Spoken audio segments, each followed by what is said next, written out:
Welcome to the public scoping meeting for the Shore Road Bridge project. This meeting is hosted by the New York City Department of Transportation, or New York City DOT, in cooperation with the Federal Highway Administration, or the FHWA.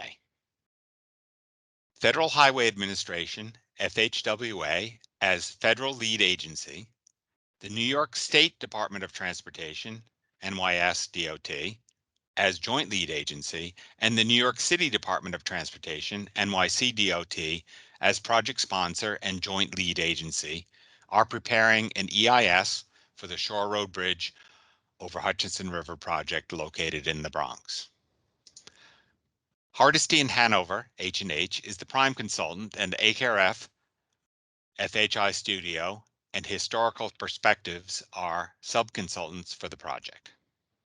The joint lead agencies are holding this scoping meeting to provide information about the proposed project, describe the project development and environmental review processes, and obtain input from the public.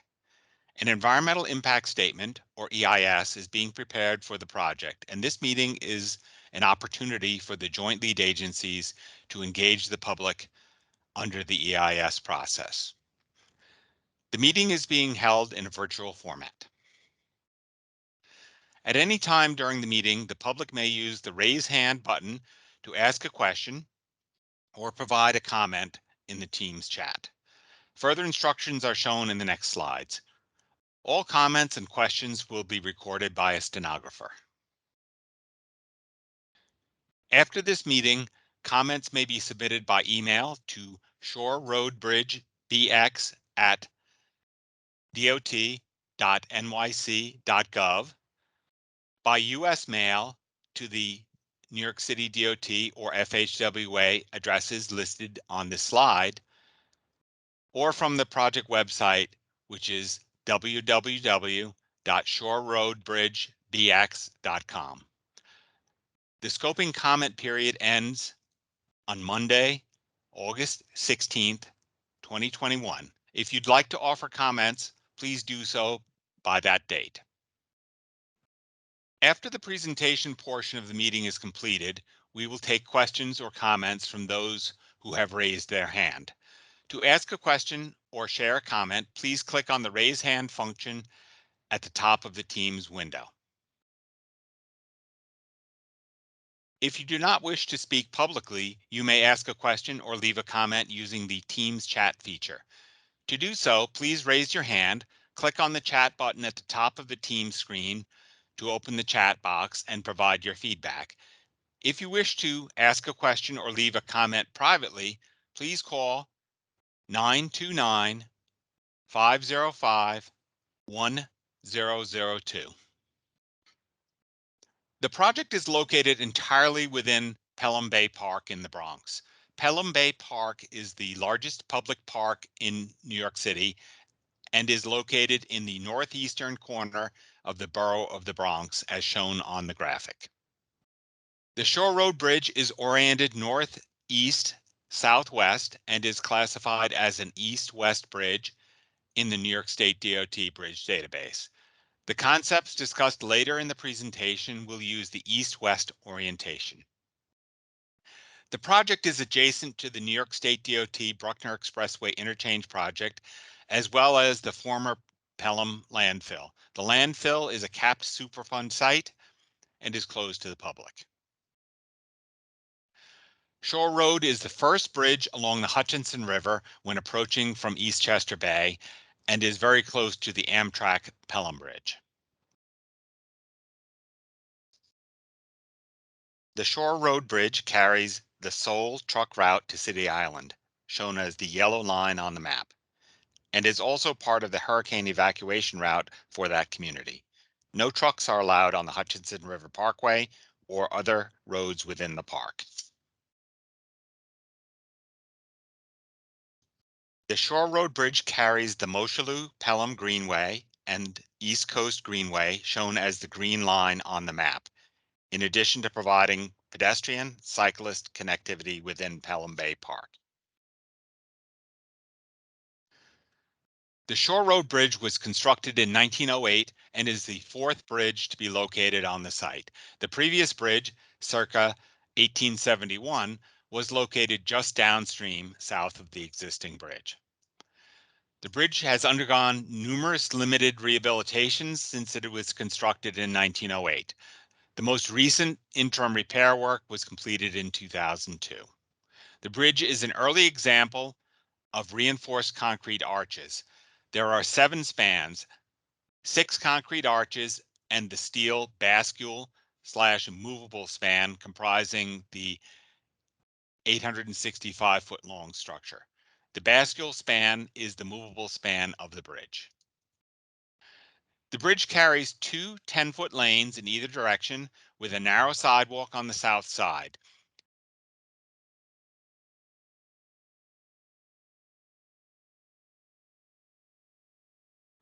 The upper image is a view of the bridge from Eastchester Bay looking towards Co-op City. The concrete arches and bascule/movable span are visible. The navigation needs along the waterway are primarily related to the industrial facilities located near and just outside of the New York City border with Westchester County. The most common vessels observed in the river are barges carrying sand and scrap metal. The lower image is a view of a typical scrap barge traversing downstream under the opened bascule/movable span. Note the tight clearance on either side of the barge. The Shore Road Bridge was constructed in 1908 and it has undergone several rehabilitations during its service life, but still suffers from the deterioration inherent in over 110 years of service. The FHWA has classified the Shore Road Bridge as structurally deficient with a National Bridge Inventory condition rating of 4 for the superstructure, which indicates moderate deterioration of secondary members, substructures, and other components. The bridge is also subject to fatigue of steel members on the movable span and is seismically inadequate. These structural deficiencies need to be addressed. Another project need is to address geometric deficiencies. The bridge carries 2 10-foot lanes in each direction with no shoulders or offsets from the barrier. The bridge has a shallow grade, less than 1%, that leads to ponding on the roadway. Additionally, the sidewalk is narrow and directly adjacent to the roadway with no provision for cyclists. The bridge is located 700 foot south of the Amtrak Bridge along a curve in the Hutchinson River waterway, which, when coupled with the narrow 59 feet between the fenders, is challenging to navigate. The Shore Road Bridge is struck by vessels several times per year, with upwards of 40 fender strikes recorded in some years. The bridge only provides 13 feet of vertical clearance over the channel, which means that nearly all commercial traffic on the waterway requires an opening and disruptions of vehicular traffic. Additionally, due to the obsolete operating equipment, the bridge fails in either the open or closed position several times per year and requires constant maintenance. Improving the vehicular and marine traffic operations and the operational reliability of the bridge is identified as a need. As previously mentioned, the sidewalk is narrow, averaging just 7.5 feet wide along the bridge, with localized reductions to 4 feet near obstructions.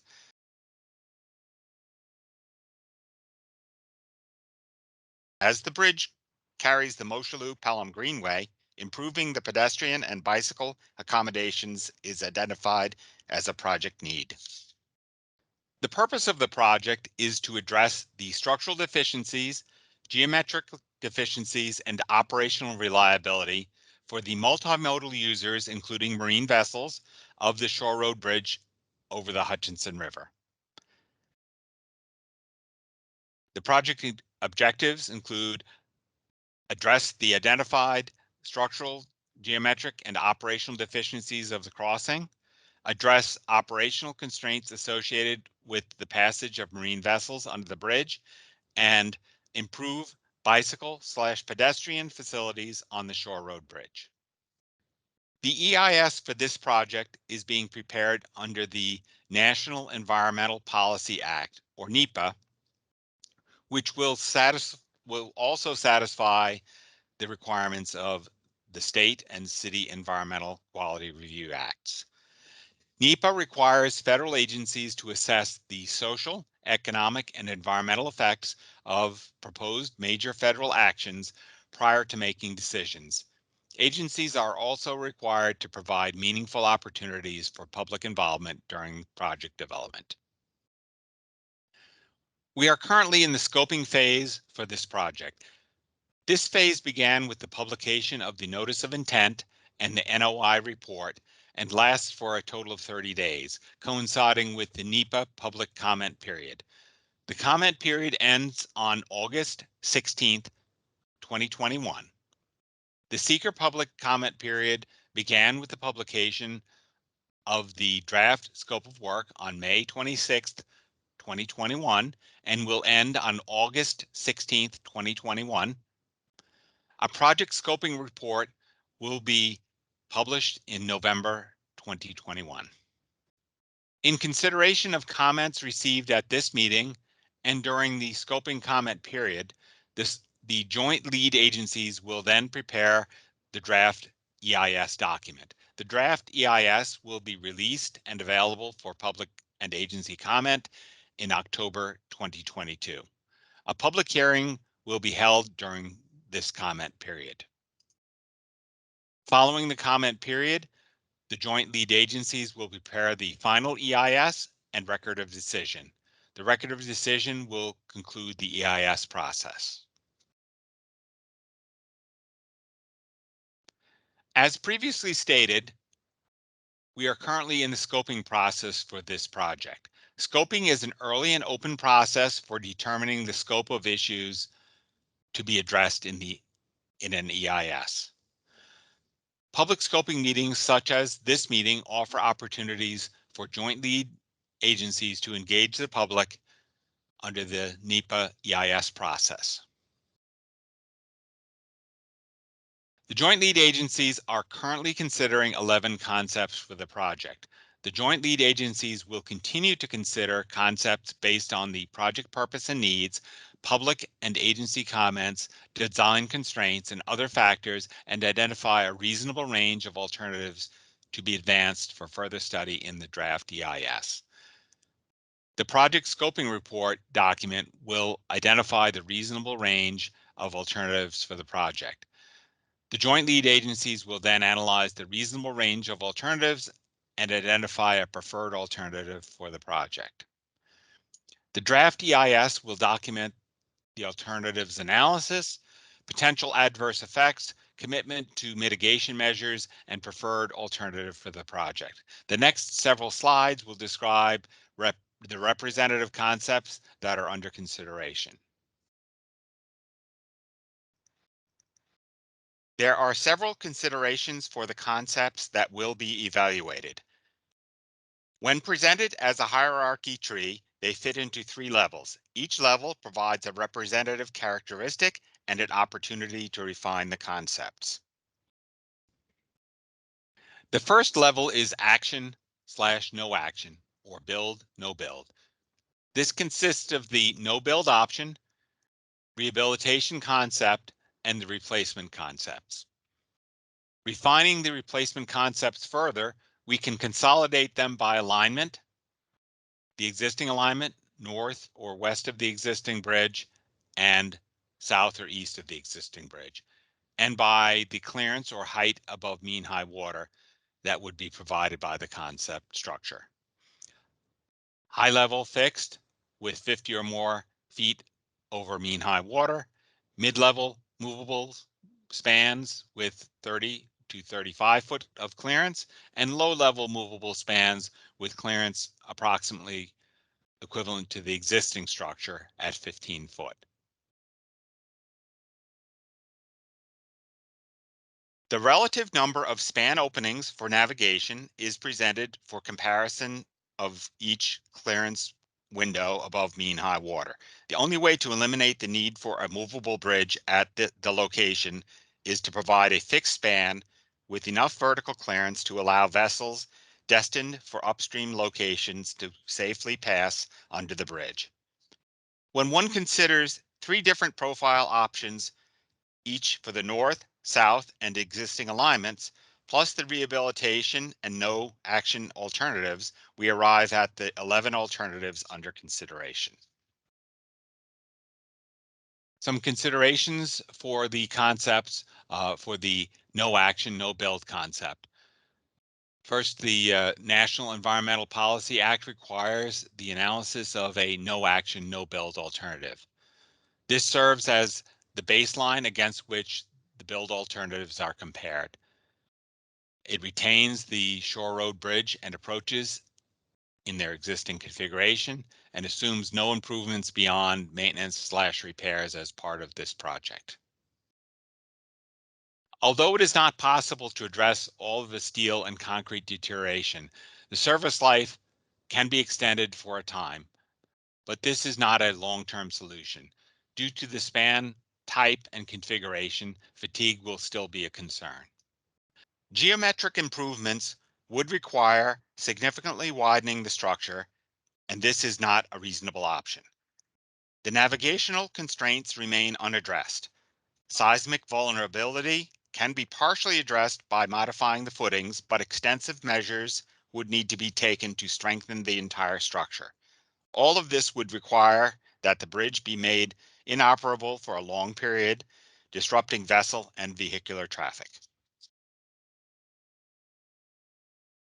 One of the alignments being considered for bridge replacement would provide a new structure on the same alignment as the existing bridge. This alignment would be in the footprint of the existing bridge and would require a long-term closure of the bridge to mariners and vehicular traffic to construct.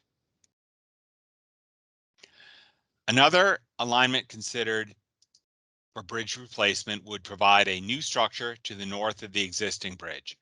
The new structure would be located parallel to the existing bridge with a 108-foot center-to-center offset to the north. The alignment would span a wider part of the navigation channel and would provide a wider opening between the fenders for navigation. There are several other considerations for this alignment. Natural resources and several active utilities are present along the alignment. The new structure would be located further from the landfill area, but it would provide less distance for mariners to navigate the channel approach geometry between the Shore Road and Amtrak bridges. Flipping over to the other side, another alignment considered for bridge replacement would provide a new structure to the south of the existing bridge. The new structure would be located parallel to the existing bridge with a 94-foot center-to-center offset to the south. The alignment would span a wider part of the navigation channel and would provide a wider opening between the fenders for navigation. There are several considerations for this alignment. As with the north alignment, natural resources and existing utilities are present along the alignment. The new structure would be closer to the landfill area, but it would provide a greater distance for mariners to navigate the channel approach geometry between Shore Road and Amtrak bridges. Additionally, this alignment would be generally coincident with the alignment of the previous structure circa 1871 and create less disturbance. Due to the overlap with the 1871 alignment, it ties in well with approach roadway geometry, which predates the existing structure. The first vertical profile that is considered for bridge replacement was a low-level profile. This is the profile most similar to the existing bridge and provides 15 feet of clearance over mean high water when closed. It provides 1.5% slopes to eliminate the drainage issues observed on the existing bridge. The concepts with this profile would require a movable span, which would open just as often as the existing structure, over 800 times per year. The low profile is also the least resilient and provides the highest potential for flooding the operating equipment areas below the extreme weather event. The second profile considered is a mid-level profile. This profile provides 30 to 35 feet of vertical clearance above mean high water, similar to the Hutchinson River Parkway Bridge, the Hutch. The approaches would have 4.1% grades on both sides and still allow for the offline alignments to tie into the existing grade. The higher vertical clearance of the mid-level profile would result in a 60 to 70% reduction in the number of span openings per year. The final profile considered for bridge replacement is a high-level profile. This profile would provide at least 50 foot of vertical clearance over mean high water and would match the vertical clearance of the upstream New England Thruway Bridge. This would be a fixed bridge and would eliminate openings for navigation. This profile utilizes the maximum 5% grades on both approaches and would require raising the entirety of the City Island Road intersection by over 5 feet. The EIS will include an assessment of the social, economic, and environmental effects of the project. Key topics are listed here and will include parkland and recreational resources, cultural and historic resources, surface waters, navigable waters, and wetlands, general ecology, wildlife resources, endangered and threatened species, coastal zone resources, construction, and environmental justice. The draft EIS will document this assessment of effects and identify mitigation measures for adverse effects. The joint lead agencies must comply with numerous regulations throughout the development of this project. Some of these regulations are listed here and are continued on the next slide.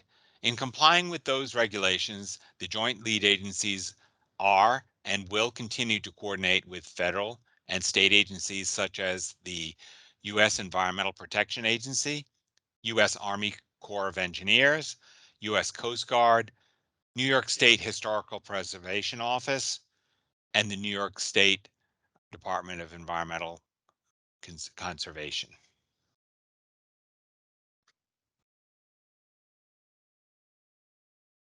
The regulations that are applicable to this project are continued here. Public involvement is an important part of the NEPA process.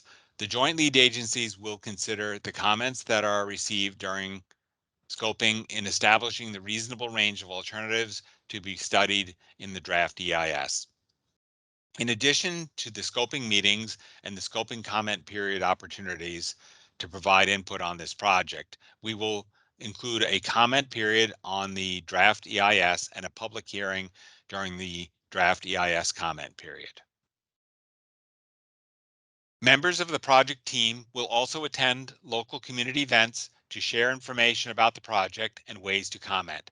We plan to offer virtual outreach opportunities whenever possible. Efforts will include webcasts of the live meetings as well as on-demand recordings and replays on public access television.